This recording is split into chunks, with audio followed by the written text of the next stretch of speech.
কম বাজেটে যারা এই শীতের মরশুমে ঘুরতে যাবে ভাবছো তাদের জন্য মাত্র 1200 টাকায় 4 বেলা থাকা খাওয়ার সঙ্গে ঘোরাঘুরি তো থাকছেই। তমলুক বা আশেপাশের দিক থেকে গেলে টোটাল টাইম 6 ঘন্টা, আর কলকাতার দিক থেকে গেলে মাত্র 3 ঘন্টা টাইম লাগবে।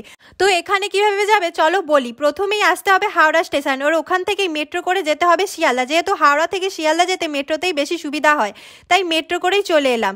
ওখান থেকেই ধরতে হবে নামখানা লোকাল। বেশিরভাগ টাইমই 18 থেকে 20 নাম্বার প্ল্যাটফর্মের মধ্যেই পড়ে, আর টাইম লাগে 2.5 থেকে 3 ঘন্টার মতো। স্টেশন থেকে নেমেই টোটো করে চলে যাবে 7 মাইল হুজ্জুতির ফেরিঘাট। এখান থেকেই শুরু হবে প্রাকৃতিক মনোরম দৃশ্য। এটা কিন্তু সুন্দরবন লাগোয়া অঞ্চল, তাই ম্যানগ্রোভ উদ্ভিদ তো চোখে পড়বেই। তারপর ফেরিঘাট পার হয়ে টোটো করে চলে যাবে হানি ডিউ বিচ ক্যাম্পে।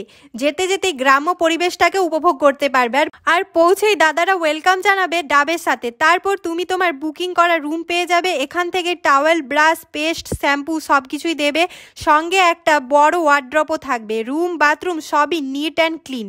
টেন্টেরও ব্যবস্থা রয়েছে। ফার্স্ট টাইম আমি এখানে থাকার এক্সপিরিয়েন্স করলাম। ভালোই গরম ধরে টেন্টের ভেতর। পাখা, লাইটেরও ব্যবস্থা রয়েছে। যেহেতু একদম সমুদ্রের পাড়ে, বাঁশ দিয়ে পুরোটাই তৈরি, তাই অ্যাম্বিয়েন্সটাও দারুণ লেগেছে।